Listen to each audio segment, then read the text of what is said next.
أعوذ بالله من الشيطان الرجيم. بسم الله الرحمن الرحيم. ويسألونك عن المحيض قل هو أذى فاعتزلوا النساء في المحيض ولا تقربوهن حتى يطهرن فإذا تطهرن فأتوهن من حيث أمركم الله إن الله يحب التوابين ويحب المتطهرين. نساؤكم حرث لكم فأتوا حرثكم أنى شئتم وقدموا لأنفسكم واتقوا الله واعلموا أنكم ملاقوه وبشر المؤمنين. صدق اللہ مولانا العظیم. اللہ تعالیٰ ارشاد فرماتے ہیں کہ وہ آپ سے حیض کے بارے میں سوال کرتے ہیں. آپ ان سے کہہ دیجئے وہ ایک طرح کی گندگی ہے، لہٰذا تم حیض کے دوران عورتوں سے الگ رہا کرو، اور جب تک وہ پاک نہ ہو جائے ان سے قربت نہ کرو. ہاں جب پاک ہو جائے تو جس جگہ سے قربت کی تمہیں اجازت دی گئی ہے ان کے پاس جاؤ. بے شک اللہ تعالیٰ زیادہ سے زیادہ توبہ کرنے والوں سے محبت رکھتا ہے اور پاکی کا خوب خیال رکھنے والوں کو پسند کرتا ہے. تمہاری بیویاں تمہاری کھیتی ہے، تو جس طرح تم چاہو اپنے کھیت میں جاؤ اور اپنی ذات کے لیے پیش قدمی کرو اور اللہ سے ڈرو اور اچھی طرح جان لو کہ تم اس سے ملنے والے ہیں، اور آپ مومنین کو خوشخبری سنا دیجئے. قرآن پاک زندگی کا مکمل دستور الحیات ہے. قرآن پاک زندگی کا مکمل دستور العمل ہے، اور زندگی ظاہر ہے اس میں کھانا پینا سونا، جنسی خواہشات کی تکمیل، بچے کی کبھی ماں بننا تو کبھی باپ بننا، یہ سب کچھ اس میں شامل ہے. زندگی کے ہر شعبے اور اس کی سیرت کی تشکیل و تعمیر اور اس کے بننے سنورنے سے جو بھی تعلق ہو، اسلام اس کے متعلق لازمی طور پر ہدایات اور رہنمائی اور احکامات جاری فرماتا ہے. وہ کسی درویش یا کسی صوفی یا کسی اللہ ولی کے دل و دماغ کے واردات یا اس کے زبان سے نکلے ہوئے ملفوظات کا مجموعہ نہیں ہے، بلکہ وہ رب ذوالجلال کا کلام ہے، جو اس انسان کے پیدا کرنے والے اور اس کو عدم سے وجود بخشنے والے کا کلام ہے، جس نے اس انسان کو زندگی جینے اور زندگی گزارنے کے طریقے کے طور پر یہ دستور العمل دیا ہے. یہ نظام حیات اللہ نے عطا کیا ہے.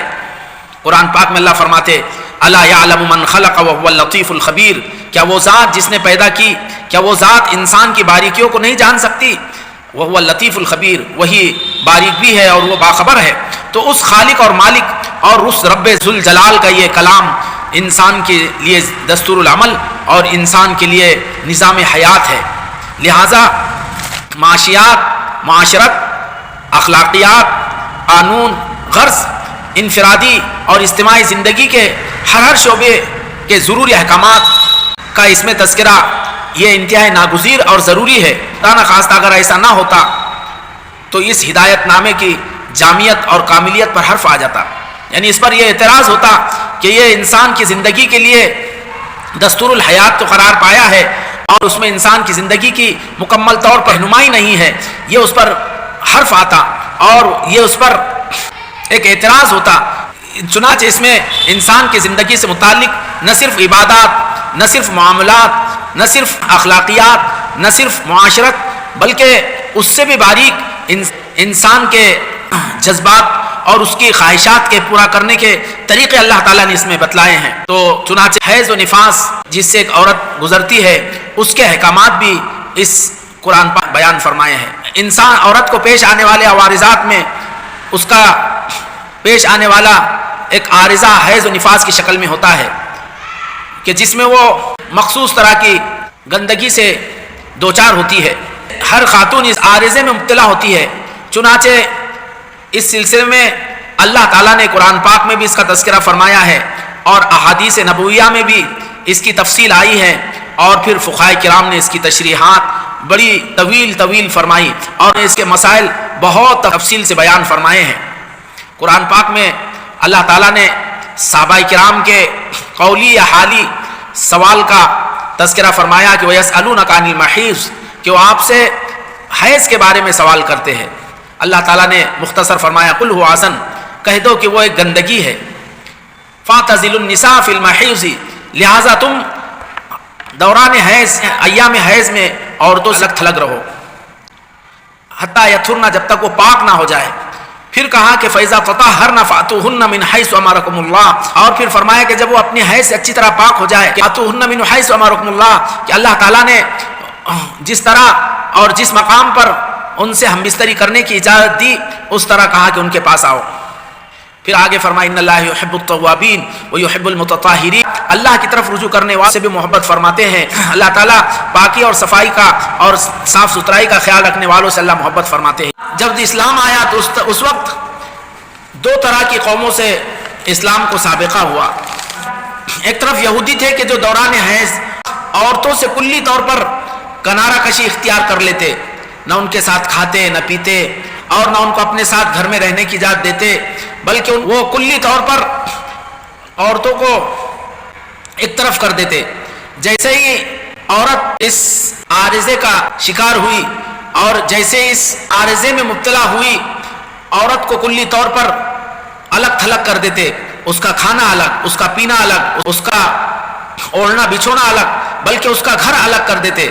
اگر گھر میں گنجائش ہوتی تو ٹھیک, ورنہ گھر سے باہر کر دیتے. یہ کیفیت ہوتی. اس قدر ان کے پاس غلو تھا, اس قدر ان کے پاس اس سلسلے میں شدت تھی. ایک طرف یہود کا عورت کے ساتھ انتہائی ظالمانہ, انتہائی ذلت آمیز اور انتہائی ناروا سلوک یہ تھا. ظاہر ہے کہ ان کے اس سلوک کو گھر کے دیگر افراد بھی دیکھتے ہوں گے اور معصوم بچے بھی اس کو محسوس کرتے ہوں گے. جبکہ دوسری طرف مشرکین اہل عرب ان ایام میں عورتوں کے ساتھ تمامی معاملات کو روا رکھتے, تمامی معاملات ان کے ساتھ کرتے.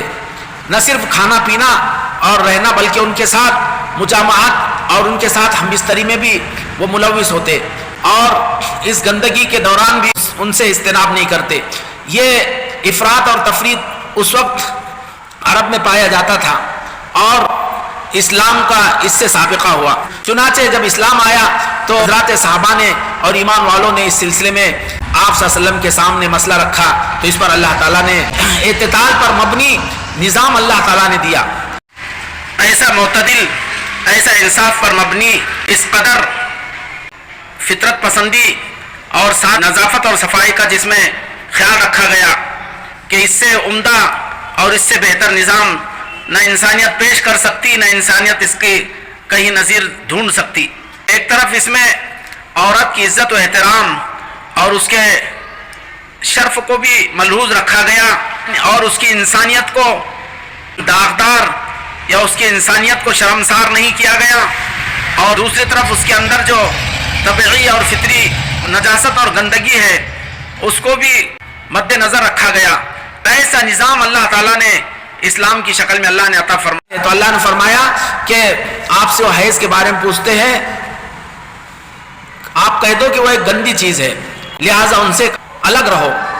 آپ صلی اللہ علیہ وسلم کی وضاحت طلب کی گئی تو آپ صلی اللہ علیہ وسلم نے فرمایا کہ اصنعوا کل شیء الا النکاح, کہ ان کے ساتھ, کہ عورتوں کے ساتھ تمامی باتیں ہوگی سوائے جماع کے, سوائے ہم بستری کے. یہ اللہ نبی پاک صلی اللہ علیہ وسلم نے فرمایا.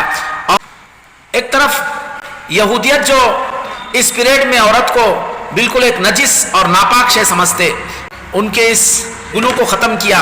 اور پھر آپ صلی اللہ علیہ وسلم کے بارے میں آتا ہے, آپ کے ازواج میں سے کوئی خاتون حیض کے پیریڈ میں ہوتی تو آپ صلی اللہ علیہ وسلم اس کے ساتھ نوش فرماتے, اس خاتون کے ساتھ آپ لیٹتے اور تمام معاملات کرتے سوائے ہم بستری کے. کہ یہاں تک فرماتی امی جان حضرت عائشہ رضی اللہ عنہ کہ میں حیض سے ہوتی اور میں پھر کسی برتن سے پانی پیتی تو آپ صلی اللہ علیہ وسلم بھی اس سے پانی نوش فرماتے, اور جس جگہ میں نے منہ رکھ کر پانی پیا وہیں سے آپ صلی اللہ علیہ وسلم بھی دہن مبارک رکھ کر پانی نوش فرماتے. تو آپ صلی اللہ علیہ وسلم نے ایک طرف محبت کا بھی اظہار فرمایا اور یہود کی جو اس سلسلے میں شدت تھی اس کو بھی دور کیا. تو اس طرح نبی پاک صلی اللہ علیہ وسلم کا عمل ملتا ہے. عربی قاعدے کے اعتبار سے محیض حیض کے معنی میں ہے مصدر میمی, اس میں ظرف کا بھی معنی لیا جا سکتا ہے کہ وہ آپ سے حیض کے پیریڈ کے سلسلے میں پوچھتے ہیں, یا پھر ایسے ہی محیض جو موضع حیض کی جو جگہ ہے اس کے سلسلے میں پوچھتے ہیں، دونوں معنی لیا جا سکتا ہے۔ آگے اللہ تعالیٰ ارشاد فرماتے ہیں کہ تمہاری بیویاں تمہاری کھیتی ہے۔ اللہ تعالیٰ نے اس میں ایک نقطے کی بات، ایک طرح کنایا بھی ہے اور اس میں ایک معنویت بھی ہے اور اس میں ایک بڑی جامعیت بھی ہے کہ اللہ نے کھیتی سے تشبیہ دی کہ نساؤکم حرث لکم، کہ تمہاری بیویاں تمہاری کھیتیاں ہیں۔ جیسے ایک کھیت سے انسان کو کھیت سے پیداوار حاصل کرتا ہے، کھیتیاں تمہاری بیویاں تمہاری کھیتی ہے۔ تو کھیت یوں ہی بے مقصد نہیں ہوتا ہے، کھیت کا مقصد اس سے فصل حاصل کرنا، اس سے پیداوار حاصل کرنا۔ بیویاں تمہاری خواہش کی تکمیل کا ذریعہ ہے، شہوت کے پورا کرنے کی جگہ ہے، لیکن اس سے بھی اہم کہا کہ جیسے کھیت سے فصل حاصل کی جاتی ہے، کھیت سے جیسے پیداوار حاصل کی جاتی ہے، ایسے ہی کہا کہ اصل بیوی سے انسانی نسل اور اس کے ذریعے سے انسانی ضروریت کا حصول مقصد ہو۔ اس اللہ تعالیٰ فرماتے ہیں تم اپنے کھیتیوں میں جس طرح چاہو آ سکتے ہو۔ یوں آتا ہے اس آیت کے سبب نزول میں، سنن ابی داؤد میں یہ حدیث منقول ہے کہ یہودیوں کے پاس بیویوں سے کروٹ کی شکل چت لٹا کر ہی ان سے مجامعت کی جاتی اور اس طرح ان سے صحبت کی جاتی تھی۔ چنانچہ اہل مدینہ نے انہی کو اپنے لیے آئیڈیل اور نمونہ مان رکھا تھا۔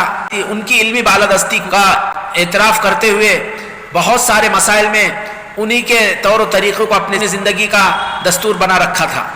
چنانچہ وہ لوگ بیویوں سے اسی طرح مجامعت کرتے جس طرح یہودی کیا کرتے تھے۔ اہل مکہ جو ہے ہر طرح سے لطف اندوز ہوتے، چت لٹا کر یا پیچھے کے جانب سے یا پھر جس طرح بھی ان کے لیے ممکن ہوتا وہ ان بیویوں سے فائدہ اٹھاتے اور لطف اندوز ہوتے۔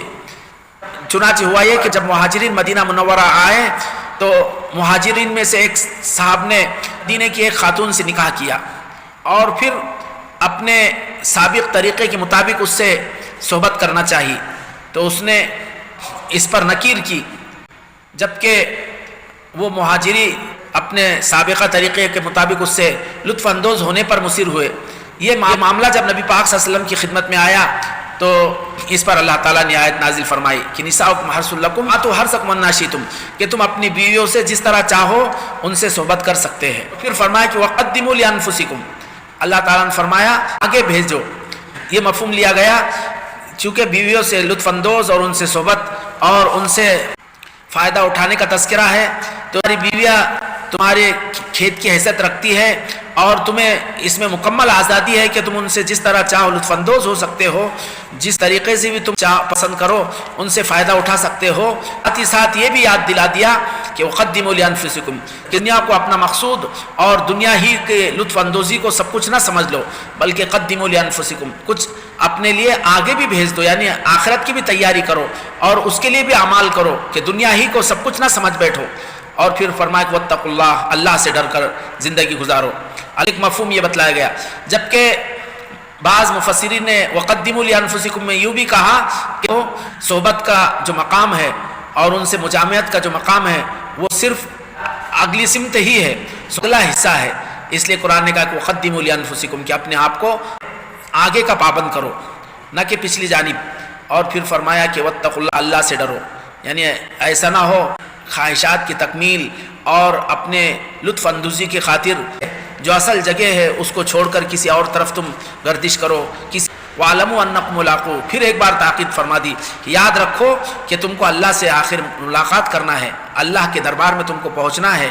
ظاہر ہے کہ جس کو اللہ کے دربار میں پہنچنے کا خیال ہوگا اپنی زندگی کے ہر عمل میں وہ تقوی اختیار کرے گا، زندگی کے ہر فعل میں وہی طریقہ اپنائے گا جس کا اللہ نے حکم دیا اور جس کا جو طریقہ ہمیں نبی پاک صلی اللہ علیہ وسلم نے بتلایا۔ تو اللہ نے فرمایا کہ اور پھر فرمایا کہ وَبَشِّرِ الْمُؤْمِنِينَ، کہ مومنین کو خوشخبری سنا دیجئے کہ اگر وہ ان اعمال پر اور ان احکامات پر وہ عمل کاربند ہوتے ہیں، ان پر عمل کرتے ہیں، تو پھر ظاہر ہے یہ دنیا کے مزے اور دنیا کے فائدے تو ان کے لیے ہے ہی، آخرت میں بھی ان کے لیے خوشخبریاں ہیں، آخرت میں بھی ان کے لیے لطف اندوزیاں ہیں اور آخرت میں بھی ان کے لیے مزے ہی مزے ہیں۔ یہ دنیا کے مزے اور یہ دنیا کی خوشیاں اور دنیا کی لطف اندوزیاں یہ وقتی طور پر ہے، ہے اور یہ عارضی ہے، اصل جو ہے کہاں کے آخرت کے مزے ہے۔ تو اللہ نے فرمایا کہ بشر المؤمنین، کہ اللہ تعالیٰ مومنین کو آپ خوشخبری سنا دو کہ اس دستور العمل پر، اس طرز پر اگر زندگی گزار کر آؤ گے تو پھر تمہارے لیے آخرت میں خوشخبریاں ہی خوشخبریاں ہے، تمہارے لیے وہاں پر مزے ہی مزے ہے۔ اللہ نے یہ خوشخبری سنائی ہے۔ اللہ سے ہم دعا کرتے ہیں کہ اللہ تعالیٰ ہم تمام کو آخرت کی تمام کامیابی اللہ ہمیں